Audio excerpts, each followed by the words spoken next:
ಪರಿಸರ ರಕ್ಷಣೆ ನಮ್ಮೆಲ್ಲರ ಹೊಣೆ. ಡಾಕ್ಟರ್ ಲಿಂಗರಾಜ್ ಅಂಗಡಿ, ಇಂಡಿಪೆಂಡೆಂಟ್ ಸಂಗ್ರಾಮ್ ನ್ಯೂಸ್ಗೆ ಸ್ವಾಗತ. ತಾಲೂಕು ಕನ್ನಡ ಸಾಹಿತ್ಯ ಪರಿಷತ್ತು ಧಾರವಾಡ ಮತ್ತು ಶ್ರೀ ಸಾಯಿ ಪದವಿಪೂರ್ವ ವಿಜ್ಞಾನ ವಾಣಿಜ್ಯ ಮಹಾವಿದ್ಯಾಲಯ ಧಾರವಾಡ ಇವರ ಸಂಯುಕ್ತ ಆಶ್ರಯದಲ್ಲಿ ಹಮ್ಮಿಕೊಂಡಿದ್ದ ಶ್ರೀ ಮಣಿಪುರ ಜಗದ್ಗುರು ಗುರು ಸಿದ್ಧ ರಾಜಯೋಗೀಂದ್ರ ಮಹಾಸ್ವಾಮಿಗಳ ದತ್ತಿ, ಶ್ರೀ ನಿಂಗಯ್ಯ ಮಾಸ್ತರ್ ಮರಡಿ ರುದ್ರಾಪುರ ಮತ್ತು ಶಿವಲಿಂಗ ಪ್ರಭು ದೇಸಾಯಿ ದತ್ತಿ, ಶ್ರೀ ಚಂದ್ರಶೇಖರ್ ಬಸನಗೌಡ ಪಾಟೀಲ್ ದತ್ತಿ, ಶ್ರೀಮತಿ ಯಮನಮ್ಮ ಅನಂತಪ್ಪ ಹಳಗಳಿ ದತ್ತಿ ಅಂಗವಾಗಿ ನಡೆದ ಉಪನ್ಯಾಸ ಮತ್ತು ಪ್ರತಿಭಾ ಪುರಸ್ಕಾರ ಹಾಗೂ ವಿಶ್ವ ಪರಿಸರ ದಿನಾಚರಣೆ ಅಂಗವಾಗಿ ನಡೆದ ಕಾರ್ಯಕ್ರಮವನ್ನು ಉದ್ಘಾಟಿಸಿ ಡಾಕ್ಟರ್ ಲಿಂಗರಾಜ್ ಅಂಗಡಿ ಅವರು ಮಾತನಾಡಿದರು. ಉಪನ್ಯಾಸಕರಾಗಿ ಆಗಮಿಸಿದ ಶಂಕರ್ ಕುಂಬೆ ಅವರು ಮಾತನಾಡಿ, ಈ ಪ್ರಕೃತಿ ನಮಗೆ ಅನೇಕ ಕೊಡುಗೆಗಳನ್ನು ನೀಡಿದೆ. ಇದನ್ನು ರಕ್ಷಿಸುವಲ್ಲಿ ಯುವಕರ ಪಾತ್ರ ಅವಶ್ಯಕವಾಗಿದೆ. ಗಿಡಗಳಿಗೆ ಕರಪತ್ರ ಅಂಟಿಸುವುದು ಅಪಾಯಕಾರಿ. ನಮ್ಮ ಸುತ್ತಲಿನ ಪರಿಸರವನ್ನು ಸಂರಕ್ಷಿಸುವ ನಿಟ್ಟಿನಲ್ಲಿ ಕೆಲಸ ಮಾಡಬೇಕಿದೆ ಎಂದರು. ಮುಖ್ಯ ಅತಿಥಿಗಳಾಗಿ ಆಗಮಿಸಿದ ಡಾಕ್ಟರ್ ನಿತಿನ್ ಚಂದ್ರ ಹತ್ತಿಕಾಳ್ ಮಾತನಾಡಿ, ಸರ್ವ ಜನಾಂಗಕ್ಕೂ ಆಶ್ರಯ ನೀಡುವುದು ನಮ್ಮ ಪರಿಸರ. ಸುತ್ತಮುತ್ತಲಿನ ಪರಿಸರದಲ್ಲಿ ಗಿಡ, ಮರ, ಗಾಳಿ, ಬೆಳಕು, ನೀರು ಇವೆಲ್ಲವೂ ಜಾತಿ ನೋಡಿ ಕೊಡುವುದಿಲ್ಲ ಎಂದರು. ಕಾರ್ಯಕ್ರಮದ ಅಧ್ಯಕ್ಷತೆ ವಹಿಸಿದ್ದ ಶ್ರೀ ಸಾಯಿ ಶಿಕ್ಷಣ ಸಂಸ್ಥೆ ಅಧ್ಯಕ್ಷರಾದ ಡಾಕ್ಟರ್ ವೀಣಾ ಬಿರಾದರ್ ಮಾತನಾಡಿ, ನಮ್ಮ ಕಾಲೇಜಿನ ವಿದ್ಯಾರ್ಥಿಗಳೆಲ್ಲರೂ ಒಂದೊಂದು ಗಿಡ ನೆಟ್ಟು ಸಂರಕ್ಷಿಸುತ್ತಾ ಬಂದಿದ್ದಾರೆ. ಯುವಕರಿಗೆ ಇಂತಹ ಕಾರ್ಯಕ್ರಮ ಪ್ರೋತ್ಸಾಹದಾಯಕವಾಗಿದೆ ಎಂದರು. ಇದೇ ಸಂದರ್ಭದಲ್ಲಿ ಪ್ರತಿಭಾ ಪುರಸ್ಕಾರವನ್ನು ವಿಜ್ಞಾನ ವಿಭಾಗದಲ್ಲಿ ಸೃಷ್ಟಿ ಸವನೂರ್, ಶಾರದಾ ಕುಳ್ಕಾರ್ ಮತ್ತು ವಾಣಿಜ್ಯ ವಿಭಾಗದಲ್ಲಿ ಜೀವನ್ ಎಂ ಪ್ರತಿಭಾ ಉಪಾಸಿ ಇವರನ್ನು ಸನ್ಮಾನಿಸಿ ಗೌರವಿಸಲಾಯಿತು. ಪ್ರಾರಂಭದಲ್ಲಿ ಪ್ರಮೀಳಾ ಜಕ್ಕನವರು ಪರಿಸರದ ಗೀತೆ ಹಾಡಿದರು. ವಿದ್ಯಾರ್ಥಿಗಳು ಪ್ರಾರ್ಥಿಸಿದರು. ಪ್ರಾಸ್ತಾವಿಕವಾಗಿ ಧಾರವಾಡ ತಾಲೂಕು ಕನ್ನಡ ಸಾಹಿತ್ಯ ಪರಿಷತ್ತಿನ ಅಧ್ಯಕ್ಷರಾದ ಮಹಾಂತೇಶ್ ನರಗಳ ಅವರು ಮಾತನಾಡಿದರು. ಈ ಸಂದರ್ಭದಲ್ಲಿ ಚಿಂತನ್ ಹತ್ತಿಕಾಳ್, ಮುರುಗೇಶ್ ಹತ್ತಿಕಾಳ್, ಮಹೇಶ್ ಪತ್ತಾರ್, ಜ್ಯೋತಿ ಮಾಲ್ವಿ, ನಾಮದೇವ್ ಸದರೆ ಸೇರಿದಂತೆ ಕಾಲೇಜಿನ ಸಿಬ್ಬಂದಿ ವರ್ಗದವರು, ಶಿಕ್ಷಕರು, ವಿದ್ಯಾರ್ಥಿಗಳು ಇದ್ದರು. ವಿಚಾರ ಮಾಡ್ರಿ, ಇಲ್ಲ ಮನೆ ಬಂದು ಟ್ಯಾಕ್ಟರ್ ಆಗ್ತಾ ಈಗ ಚಕ್ರಿನಿಲ್ಲ, ಎತ್ತನಿಲ್ಲ, ಏನಿಲ್ಲ, ಅದ್ರ ಕಡೆ ಯಾರು ಬರ್ತಾನಿಲ್ಲ. ಇವತ್ತು ನಾನು ಸಣ್ಣ ಇದ್ದವು ಸ್ವತಃ ಕೆರೆಗಳು ಯಾರು ಕೂಡ ನೀರು ಕುಡ್ಕೊಂಡು ಬರ್ತಾ ಇದ್ದೀವಿ. ಹಳ್ಳಕ್ಕೋಗಿ ಹಳ್ಳದಿಂದ ಟ್ಯಾಂಕ್ ತಗೊಂಡು ನೀರು ಕುಡ್ಕೊಂಡು ಬರ್ತಾ ಇದ್ದೀವಿ. ಇಲ್ಲ, ಅದು ನಮ್ಮದು ತಪ್ಪಾಗಿದೆ, ಸರ್ಕಾರದ ತಪ್ಪಾಗಿದೆ. ಯಾಕೆ ಮನಪ್ರಭ ನೀರು ಎಲ್ಲ ಮನೆಗೆ ಕೊಟ್ಟರಲ್ಲ, ಅದು ಅಡಿಗೆ ಮನೆ ಬರಕತ್ತಲ್ಲ, ಅಡಿಗೆ ಮನೆ ಬರಕತ್ತ ನಾವು ಭಾಳ ಆಗಸ್ಟ್ ಇದಾಗ್ಬಿಟ್ಟು ನಾವು ದರಿದ್ರ ಆಗ್ಬಿಟ್ಟು ಆಧಾರ ಜಾಗಕ್ಕೆ ಮನೆ ನಾವು ದಕ್ಕಸ್ತೇವೆ, ಬಾಳೆ ನೀರು ತೊಗೊಂಡ್ಬರ್ತೀವಿ. ಆ ಪರಿಸ್ಥಿತಿ ಬಂದಿತ್ತು. ಒಂದು ದಿವಸ ನಾವು ರಸ್ತೆ ಬರ್ತೀವಿ, ಈಗ ದಂಧೆ ಮಾಡ್ತೀವಿ. 65-75 ಕಿಲೋಮೀಟರ್ ನೀರು ಬೇಕು ನಮ್ಗೆ ಇವತ್ತು ಮನಪ್ರಭ ನೀರು. ಆ ನೀರು ಬಂದಾಗ ನಮ್ಗೆ ಸುಖ. ನೀವು ನಾನು ಮುಗಿಸ್ತೀವಿ. ನಮ್ಗೆ ಏನು ಸಮೀಪ ಏನು ವ್ಯವಸ್ಥೆ ಇದು? ಸರ್ಕಾರ ಎಲ್ಲ ಒಳ್ಳೆ ಕೆಲಸ ಮಾಡಿದೆ, ಇಲ್ಲಲ್ಲ ಒಳ್ಳೆ ಅಭಿವೃದ್ಧಿ ಕೆಲಸ, ಒಳ್ಳೆ ನೀರು ಕೊಟ್ಟಿದ್ದು ಎಲ್ಲ ಮಾಡಿದೆ. ಆದ್ರೆ ನಾವು ಸರಿಯಾಗಿ ಉಪಯೋಗ ಮಾಡ್ಕೊತೀವಿ ಇಲ್ಲ. ಅಲ್ಲೇ ಒಂದು ಪಬ್ಲಿಕ್ ಟ್ಯಾಂಕ್ ಇರ್ತೈತಿ, ಅದು ನೀರು ಹೋಗ್ತಾ ಇರ್ತೈತಿ, ಯಾರು ಬಂದ್ ಮಾಡೋಲ್ಲ. ಅದಲ್ಲೇ ಹಳ್ಳಿಯಾಗಿಂದೆಲ್ಲ ಬರ್ತಿದೆ. ಈಗ ಸಾಕಷ್ಟು ಯೋಜನೆ ಬಂದವು ಎಲ್ಲ ಕಡೆ ಇಲಾಖೆಲ್ಲ ಅವ್ರನ್ನೆಲ್ಲ ಅದು ಹೋಗ್ತಾ ಇರ್ತೈತಿ, ಯಾರು ಬಂದ್ ಮಾಡೋಲ್ಲ. ಒಳ್ಳೆ ಹೇಳ್ಕೊಂಡು ಅವ್ರೆ ಇಂಥ ಒಂದು ನಿಸ್ವಾರ್ಥ ಸರ್ ಗಂಗೆಯನ್ನು ನಾವು ಪೂಜಿಸಿ ಅದನ್ನು ಕಾಪಾಡದೆ ಹೋದರೆ ನಾಳೆ ಭಾಳ ಅನಾಹುತ ತಿಳ್ಕೊಳ್ಳಿ. ಒಂದು ಕಡೆ ಒಂದು ಚರ್ಚ್ ಕಟ್ತಾರೆ ಅಂತ ತಿಳ್ಕೊಳ್ಳಿ. ಆ ಚರ್ಚಿಗೆ ಯಾರು ಹೋಗ್ತಾರೆ? ಕ್ರಿಶ್ಚಿಯನ್ಸ್. ಆ ಧರ್ಮದವರು ಆ ಚರ್ಚಿಗೆ ಹೋಗ್ತಾರೆ. ಹಾಗೆಯೇ ಒಂದು ಮಸೀದಿ ಕಟ್ತಾರೆ ಅಂತ ತಿಳ್ಕೊಂಡು ಆ ಮಸೀದಿಗೆ ಯಾರು ಯಾವ ಧರ್ಮದವರು ಹೋಗ್ತಾರೆ? ಮುಸ್ಲಿಮರು. ಹಾಗೆಯೇ ಒಂದು ಗುಡಿ ಕಟ್ತಾರೆ ಅಂತ ತಿಳ್ಕೊಂಡ್ರೆ ಅಲ್ಲಿ ಹಿಂದೂಗಳು ಹೋಗುವಂತಹ ವಾಡಿಕೆಯನ್ನು ನಾವು ನೀವೆಲ್ಲರೂ ನೋಡಿದ್ದೇವೆ. ಆದರೆ ಒಂದು ದೊಡ್ಡ ಗಿಡ ಇದೆ ಅಂತ ತಿಳ್ಕೊಂಡ್ರಿ, ಆ ಗಿಡದ ನೆರಳಲ್ಲಿ ಎಲ್ಲ ಧರ್ಮದವರು ಆಶ್ರಯ ಪಡಿತಾರೆ. ನಿಜವಾಗಿಯೂ ಹೇಳಬೇಕಂದ್ರೆ ಎಲ್ಲ ಧರ್ಮ ಪೀಠಗಳಿಗಿಂತ ಈ ಗಿಡ ಮರ ಅನ್ನುವಂಥದ್ದು ಏನೈತಲ್ಲ, ಇದು ನಿಜವಾದ ಧರ್ಮಪೀಠ ಅಂಥೇಳಿ ನಾವು ಇವತ್ತು ಹೇಳ್ಬೋದು. ಇವತ್ತಿನ ದಿವಸ ನನ್ನ ಹಲವಾರು ಅನಿಸಿಕೆಗಳನ್ನು ನಿಮ್ಮೊಂದಿಗೆ ಹಂಚಿಕೊಳ್ಳಿಕ್ಕೆ ಈ ಸಾಯಿ ಶಿಕ್ಷಣ ಸಂಸ್ಥೆಯಲ್ಲಿ ನನಗೆ ಅತ್ಯಂತ ಸಂತೋಷ ಮತ್ತು ಗೌರವ ಅಂತ ಅನಿಸ್ತಾ ಇದೆ. ಈ ಗಿಡ ಮರ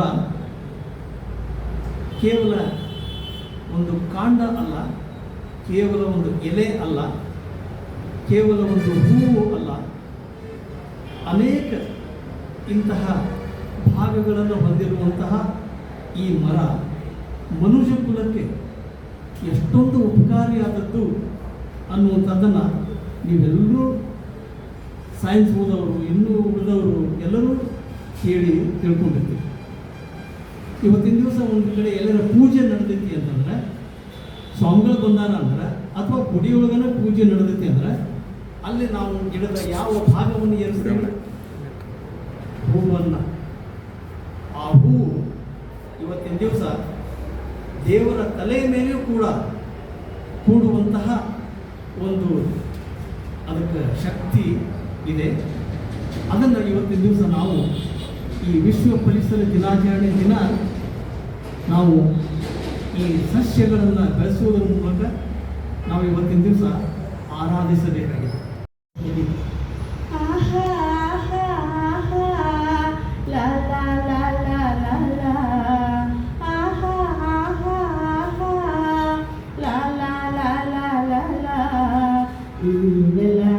ಈ ಜಲ ಈ ಕಾಡು ಗೀಜುಗ ಕಟ್ಟಿದ ಈ ಗೂಡು ಇರಲಿ ಇರಲಿ ಹೀಗೆ ಪ್ರಕೃತಿ ಕೊಟ್ಟ ಕೊಡುಗೆ. ಇರಲಿ ಇರಲಿ ಹೀಗೆ ಪ್ರಕೃತಿ ಕೊಟ್ಟ ಕೊಡುಗೆ. ಈ ಜಲ ಈ ಕಾಡು ಜುಳು ಹರಿವ ಹೊಳೆಗೆ ಹೊಳೆಯನ್ನು ಬೆರೆಸಿದ ಕಡವೆ. ಜುಳು ಜುಳು ಹರಿವ ಹೊಳೆಗೆ ಹೊಳೆಯನ್ನು ಬೆರೆಸಿದ ಕಡವೆ. ಬಗೆ ಬಗೆ ಹೊಗೆಯನ್ನು ಗುಡಿ ಮಲಿನಗೊಳಿಸದಿರಿ ಗಾಳಿ. ಬಗೆ ಬಗೆ ಹೊಗೆಯನ್ನು ಗುಡಿ ಮಲಿನಗೊಳಿಸದಿರಿ ಗಾಳಿ. ಸಾಕು ಇನ್ನು ಸಾಕು ಈ ತಪ್ಪತಿದ್ದಬೇಕು. ಸಾಕು ಇನ್ನು ಸಾಕು ಈ ತಪ್ಪತಿದ್ದಬೇಕು. ಈ ನೆಲ ಈ ಜಲ ಈ ಕಾಡು ಮರಗಳ ಕಡಿದು ಕಡಿದು ಎಲ್ಲೆಡೆ ರಣರಣ ಬಿಸಿಲು. ಮರಗಳ ಕಡಿದು ಕಡಿದು ಎಲ್ಲೆಡೆ ರಣರಣ ಬಿಸಿಲು. ಚಿಲಿಪಿಲಿ ಉಳಿಯುವ ಹಕ್ಕಿ ಹರಿತಿಟಿ ಬಿಟ್ಟಿ ಬಿಟ್ಟಿ. ಚಿಲಿಪಿಲಿ ಉಳಿಯುವ ಹಕ್ಕಿ ಹರಿತಿಟಿ ಬಿಟ್ಟಿ ಬಿಟ್ಟಿ. ಸಾಕು ಇನ್ನು ಸಾಕು ಹಸಿರಾಗಬೇಕು ಬದುಕು. ಸಾಕು ಇನ್ನು ಸಾಕು ಹಸಿರಾಗಬೇಕು ಬದುಕು. ಈ ನೆಲ ಈ ಜಲ ಈ ಕಾಡು ಗೀಜು ಕಟ್ಟಿದ ಈ ಗೂಡು ಇರಲಿ ಇರಲಿ ಹೀಗೆ ಪ್ರಕೃತಿ ಕೊಟ್ಟ ಕೊಡುಗೆ. ಇರಲಿ ಇರಲಿ ಹೀಗೆ ಪ್ರಕೃತಿ ಕೊಟ್ಟ ಕೊಡುಗೆ. ಈ ನೆಲ ಈ ಜಲ ಈ ಕಾಡು. ಪರಿಸರಕ್ಕಾಗಿ ತಮ್ಮ ಇಡೀ ಜೀವನವನ್ನ ಮುಡಿಪಾಗಿಟ್ಟಿರುವಂತಹ ನಮ್ಮ ನಾಡಿಗೆ ಹೆಸರಾಗಿರುವ ನಮ್ಮ ಧಾರವಾಡ ಹುಬ್ಬಳ್ಳಿಯಲ್ಲಿ ಪರಿಸರ ಅಂತ ಅನ್ನುವ ಒಂದು ಶಬ್ದ ಬಂದ್ರೆ ನೆನಪಾಗುವ ಹೆಸರು ಶಂಕರ್ ಕುಂಬಿ ಸರ್ ಅವರು. ಅವರಿಂದಲೇ ಇವತ್ತು ನಮ್ಮ ಕಾಲೇಜಿನಲ್ಲಿ ಈ ಒಂದು ವಿಶ್ವ ಪರಿಸರ ದಿನಾಚರಣೆ ಅವರ ಉಪನ್ಯಾಸದ ಜೊತೆಗೆ ನಮ್ಮೆಲ್ಲರ ಮುದ್ದು ವಿದ್ಯಾರ್ಥಿಗಳಿಗೆ ಒಂದು ಪರಿಸರವನ್ನ ಉಳಿಸಿ ಬೆಳೆಸುವ ನಿಟ್ಟಿನಲ್ಲಿ ಅನೇಕ ಮೌಲ್ಯಯುತ ಸಂದೇಶಗಳನ್ನ ವಾಸ್ತವಿಕತೆಯ ನೆಲೆಗಟ್ಟಿನಲ್ಲಿ ಸರ್ ತಿಳಿಸಿಕೊಟ್ಟಿದ್ದು ನಿಜಕ್ಕೂ ಅತ್ಯಂತ ಖುಷಿಯ ಸಂಗತಿ.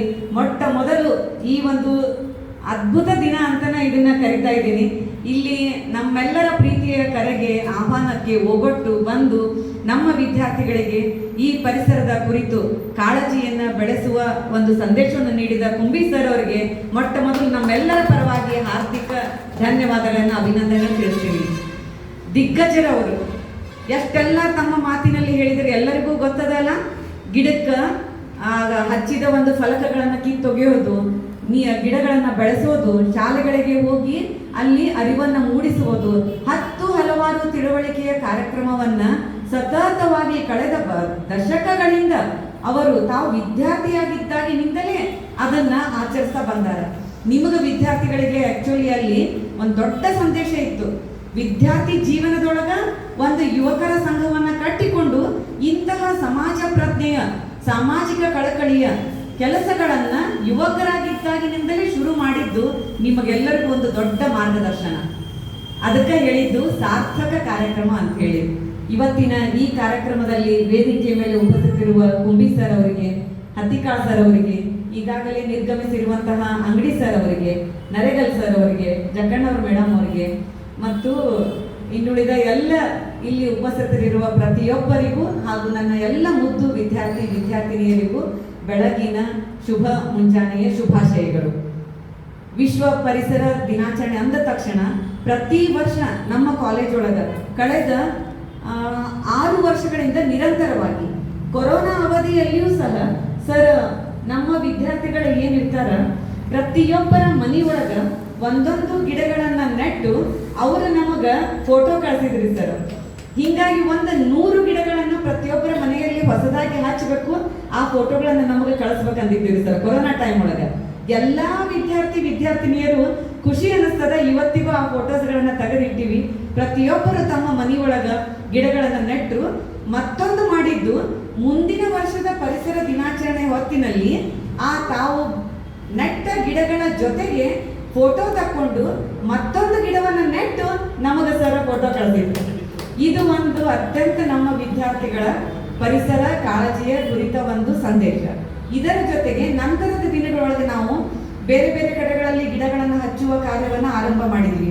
ಮಹಾದೇವ ತಾತನ ಮಠದಲ್ಲಿ ಹೋಗಿ, ಆಮೇಲೆ ಈ ಕಡೆ ಸಿದ್ದೇಶ್ವರ ಕಾಲನಿಯಲ್ಲಿ ಅಲ್ಲಿಯ ಮಕ್ಕಳ ಹತ್ತಿರ ಅಲ್ಲಿ ಮೇಲ್ಗಡೆ ಹೋಗಿ ಅಲ್ಲಿನೂ ಗಿಡಗಳನ್ನು ನೆಡುವು.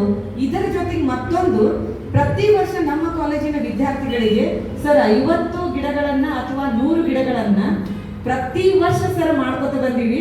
ಇವತ್ತು ಉಳಿತ್ರಿ ಸರ್ ಅದನ್ನ ಮತ್ತೆ ಆಮೇಲೆ ಆಚರಣೆ ಮಾಡ್ತೀವಿ ಸರ್. ಅದನ್ನ ತಮ್ಮ ಮನೆಯೊಳಗ ನಮ್ಮ ಮಕ್ಕಳು ಮತ್ತು ನಮ್ಮ ಎಲ್ಲ ಶಿಕ್ಷಕ ವರ್ಗದವರು ನೆಟ್ಟು ಗಿಡಗಳನ್ನ ಉಳಿಸಿ ಬೆಳೆಸುವ ಈ ಒಂದು ಯೋಜನೆಯಲ್ಲಿ ನಮ್ಮ ಕರ್ತವ್ಯದಲ್ಲಿ, ನಮ್ಮ ಜವಾಬ್ದಾರಿಯಲ್ಲಿ ತಾವೆಲ್ಲರೂ ಪಾಲ್ಗೊಂಡಿದ್ದಾರೆ ಅಂತ ತಿಳಿಸ್ಲಿಕ್ಕೆ ಹರ್ಷ ಅನಿಸ್ತದ ಸರ್.